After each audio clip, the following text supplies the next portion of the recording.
Hello everyone, मैं अभिषेक कुमार। इस lecture में हम बात करने जा रहे हैं रिफ्लेक्शन ऑफ साउंड वेव्स की। अगर आपको लॉन्गिट्यूडनल वेव्स में स्टैंडिंग वेव्स के फंडे समझने हैं तो ये लेक्चर छोटा सा है लेकिन इंपॉर्टेंट है। तो जो चीजें आएंगी काफी थ्योरेटिकल चीजें होंगी इसमें, तो वो मैं आपको डिस्कशन के दौरान लिखूंगा बोर्ड पे। आइए जरा काम शुरू करते हैं। रिफ्लेक्शन, एक ट्यूब कंसिडर कर लें, इसे अपन क्लोज्ड ऑर्गन पाइप भी बोलते हैं। ये इसका क्लोज्ड एंड है और ये इसका फ्री ओपन एंड कह सकते हैं, ओपन एंड। तो पहले बात करते हैं क्लोज्ड एंड की। आओ, दो चार बातें होंगी वो मैं एक एक करके लिखता जाऊंगा, समझाता भी जाऊंगा, तो आप समझते हुए नोट करें या समझने के बाद एंड में नोट कर लेना। क्लोज्ड एंड, जो क्लोज्ड एंड होगा वहां पे अगर वेव पहुंचेगी भी तो क्लोज्ड एंड के पार्टिकल को डिस्प्लेसमेंट नहीं दे सकती। कोई बोले ऊपर नीचे नहीं कर सकती सर, अरे यार मैं लॉन्गिट्यूडनल वेव्स की बात कर रहा हूं। लॉन्गिट्यूडनल वेव्स आएंगे तो मान लो वेव अगर ऐसे ट्रेवल करेगी तो पार्टिकल का भी ऑसिलेशन वेव की अलोंग होगा ना, तो यहां से आगे जा ही नहीं सकती पार्टिकल। तो क्लोज्ड एंड पे जो पार्टिकल्स होंगे उनका डिस्प्लेसमेंट क्या होगा? जीरो। तो क्लोज्ड एंड के पार्टिकल्स का डिस्प्लेसमेंट होगा जीरो।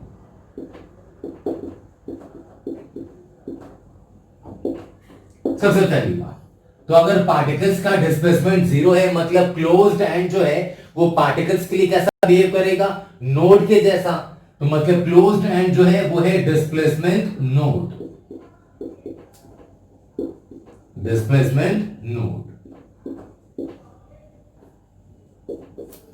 तीसरी बात, अब सोचो पार्टिकल का डिस्प्लेसमेंट जीरो है, पार्टिकल्स का जमावड़ा सब वहीं पर अगर है अगर, तो प्रेशर बढ़ेगा। इसके आगे पार्टिकल वेव्स चाहेंगे कि पार्टिकल्स उधर शिफ्ट हों, लेकिन पार्टिकल्स उधर नहीं जा रही, तो यहां पे पार्टिकल्स का जमावड़ा होगा, तो जाहिर सी बात है कि इस वाले पॉइंट पे प्रेशर बढ़ेगा। तो जो डिस्प्लेसमेंट के लिए नोड है वो प्रेशर के लिए एंटी नोड है। एंटी नोड में ज्यादा होती है, एंटी नोड बताया था ना आपको स्टैंडिंग वेव्स में।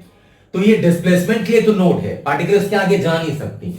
लेकिन अगर पार्टिकल नहीं जा सकती तो यहाँ पे पार्टिकल का जमावड़ा होगा, तो जाहिर सी बात है ये वाला जो पॉइंट है वो प्रेशर के लिए होगा एंटी नोड।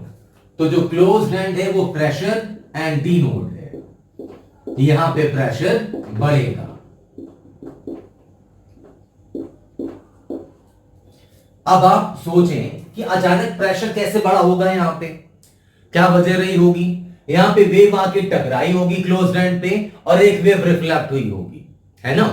अगर इनकमिंग प्रेशर वेव और रिफ्लेक्टेड प्रेशर वेव, प्रेशर का नो एंटी नोड है इसलिए मैं प्रेशर वेव शब्द इस्तेमाल कर रहा हूं। जो इंसिडेंट हो रही है वेव, प्रेशर वेव, और जो रिफ्लेक्ट हो रही है प्रेशर, दोनों होंगे सेम फेज में, तो ही सुपरपोजिशन के बाद प्रेशर बढ़ेगा।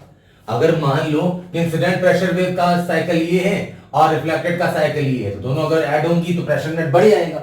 इसका मतलब कि incident pressure wave and reflected pressure wave are in phase. इसको और डिटेल में बताता हूं, लेकिन पॉइंट को पूरा आप लिखना चाहें तो incident pressure wave and reflected pressure wave are in phase. Pressure wave are in phase. अगर प्रेशर बढ़ रही है नॉर्मल से, इसका मतलब कि जो दो वेव्स होंगी यहां पे, एक तो जो आ रही होगी इंसिडेंट और जो टकरा के लौट रही होगी वो, उन दोनों के बीच में इंटरफेरेंस होगा।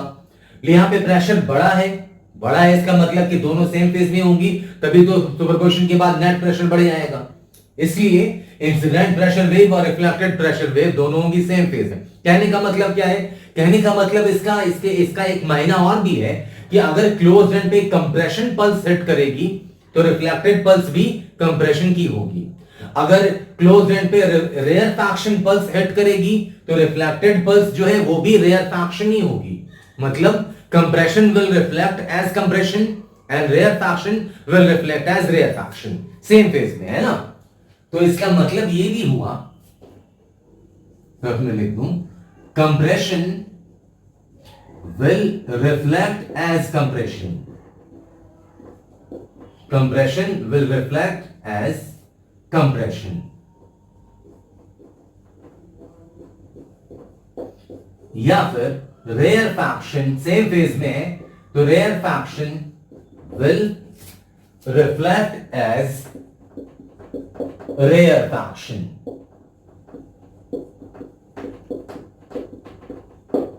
तो इंसिडेंट प्रेशर वेव और रिफ्लेक्टेड प्रेशर वेव के बीच का फेज डिफरेंस कितना होगा? 0 डिग्री, सेम फेज में है, लिख दिया मैंने। से are in phase, same phase में है। और इसका एक मायना और भी हुआ कि कंप्रेशन पल्स सेट करेगी क्लोज्ड एंड को। अगर क्लोज्ड एंड को कंप्रेशन पल्स सेट करेगी तो रिफ्लेक्टेड पल्स भी कंप्रेशन ही होगी, तभी तो प्रेशर नेट बढ़ेगा आपका। तो ये 4-5 बातें हैं। तो क्लोज्ड एंड क्या हो गया? 0 डिस्प्लेसमेंट होगी पार्टिकल की, वहां पे जाहिर सी बात है आगे पार्टिकल क्लोज्ड एंड से पार्टिकल आगे ऑसिलेट नहीं कर सकती, इसलिए 0 डिस्प्लेसमेंट। मतलब वो डिस्प्लेसमेंट के लिए क्लोज्ड एंड क्या है? नोड। अगर डिस्प्लेसमेंट 0 डिस्प्लेसमेंट है, डिस्प्लेसमेंट नोड है, अगर पार्टिकल का डिस्प्लेसमेंट नहीं होगा तो प्रेशर मैक्सिमम होगी, इसलिए प्रेशर के लिए क्या है? वो एंटी नोड। प्रेशर अचानक से बढ़ क्यों गई होगी? ताकि क्योंकि इंसिडेंट पल्स और रिफ्लेक्टेड पल्स सेम फेज में होंगे, तभी ऐसा पॉसिबल है ना। इसलिए कंप्रेशन हिट करेगी तो लौटेगी भी कंप्रेशन, तो नेट प्रेशर बढ़ जाएगा इंसिडेंट वाले से। रेयर फैक्शन हिट करेगी तो रिफ्लेक्ट भी होगी रेयर फैक्शन, तो नेट प्रेशर पहले वाले इंसिडेंट वाले से बढ़ जाएगा। ये चीज इंपॉर्टेंट है। ये है क्लोज्ड एंड की कहानी। अब मैं बात करता हूं ओपन एंड की। सब इसी का उल्टा है। ओपन एंड पे पार्टिकल की होगी मैक्सिमम डिस्प्लेसमेंट, क्योंकि बाहर से जो फोर्स लगेगी वो बहुत कम होगी अंदर वाले की तुलना में। अंदर प्रेशर बढ़ा हुआ है वेव की चलने के दौरान। तो ओपन एंड पे पार्टिकल का डिस्प्लेसमेंट मैक्सिमम होगा, मैक्सिमम डिस्प्लेसमेंट ऑफ पार्टिकल्स। तो ओपन एंड पे पार्टिकल्स की होगी मैक्सिमम डिस्प्लेसमेंट। तो अगर पार्टिकल्स की मैक्सिमम डिस्प्लेसमेंट हो रही है तो जाहिर सी बात है इसे अपन क्या कह सकते हैं? Displacement anti node. ये है डिस्प्लेसमेंट एंटी नोड। अब सोचो कि पार्टिकल की मैक्सिमम डिस्प्लेसमेंट हो, अगर यहां पर के पार्टिकल सबसे ज्यादा दूरी पे भाग जाए अगर, तो प्रेशर तो यहां ड्रॉप हो जाएगा, है ना। मतलब अगर यहां पे मान लो कि ये मार्कर है मेरा, यहां पे कुछ पार्टिकल्स हैं एयर इसके अंदर, और ये इधर भाग जाए, इधर भाग जाए, मैक्सिमम डिस्प्लेसमेंट हो जाएगा। तो पार्टिकल्स अगर बहुत ज्यादा डिस्प्लेस हो गई अगर, तो प्रेशर अपने आप कम हो जाएगा। इसलिए प्रेशर के लिए क्या है? ये नोड है। और ये हमने पहले साउंड वेव्स के पहले चैप्टर में, पहले वीडियो में हमने देखा हुआ है कि प्रेशर और डेंसिटी डिस्प्लेसमेंट ये आउट ऑफ फेज होती है 90 के। डिस्प्लेसमेंट मैक्सिमम तो प्रेशर मिनिमम, और प्रेशर मैक्सिमम तो डिस्प्लेसमेंट मिनिमम। ये हम पढ़ चुके हैं, तो इसका अंदाजा हमें पहले से भी है। तो डिस्प्लेसमेंट अगर मैक्स एंटी नोड है तो प्रेशर के लिए ये नोड है। प्रेशर के लिए नोड है, इसका मतलब क्या होगा भाई? ओपन एंड पे एक तो इंसिडेंट वेव आ रही होगी, ठीक है, तो फिर प्रेशर घट क्यों गया? इसका मतलब जो रिफ्लेक्ट हुई होगी वेव, उसका वो आउट ऑफ फेज होगी इंसिडेंट की तुलना में। मतलब अगर इंसिडेंट वेव अगर ऐसी होगी, उसका पल्स अगर ऐसा ग्राफ दिखाओगे तो रिफ्लेक्टेड का होना चाहिए आउट ऑफ फेज, ताकि ये दोनों का सुपरपोजिशन होगा, तो नेट प्रेशर पहले से कम हो जाएगी। समझा क्या बोला मैंने? मैं फिर से कह रहा हूं कि ओपन एंड पे प्रेशर ड्रॉप हो रहा है, तो आखिर सोचो ऐसा क्यों हो रहा होगा? प्रेशर ड्रॉप हो रहा है, इसका मतलब कि इंसिडेंट वेव आई और टकरा के जो लौटी वो दोनों आउट ऑफ फेज होंगी, तभी आप सुपरपोजिशन करेंगे इन दोनों का, तो नेट प्रेशर कम हो जाएगा। मतलब कि incident pressure wave, incident pressure wave and reflected pressure wave. Pressure में से बोल रहा हूं कि प्रेशर का नोड है यहां पे। Incident pressure wave and reflected pressure wave will differ by a phase difference pi, है ना। पॉजिटिव का नेगेटिव क्या मतलब? पाई का साइकिल, फेज डिफरेंस पाई। तो इंसिडेंट पल्स अगर मान लो sin ओमेगा t माइनस के एक्स है, तो रिफ्लेक्टेड पल्स क्या होगी? sin ओमेगा t माइनस के एक्स प्लस पाई। क्लियर है पॉइंट ये? तो इंसिडेंट ओमेगा t प्लस के एक्स वो छोड़ो, पाई का फेज डिफरेंस होगा। तो इंसिडेंट पल्स और रिफ्लेक्टेड पल्स के बीच में 180 का फेज डिफरेंस होगा, तभी पॉजिटिव साइकिल का आपको नेगेटिव साइकिल। इसका एक मायना और भी है। इसका मतलब ये हुआ कि अगर यहां पे कंप्रेशन हिट करेगी तो लौटेगी रेयर फैक्शन, और रेयर फैक्शन हिट करेगी तो लौटेगी कंप्रेशन। मतलब compression will reflect as rarefaction. Out of phase जाने का मतलब यही हुआ.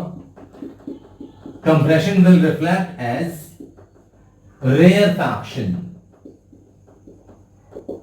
या फिर rarefaction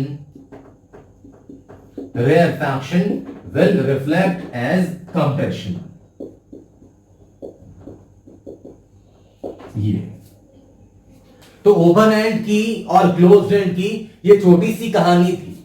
छोटी सी बात और भी है जो आपको मैं बता दूं. आप चाहो तो वीडियो पॉज करके ये सारा का सारा नोट कर लो.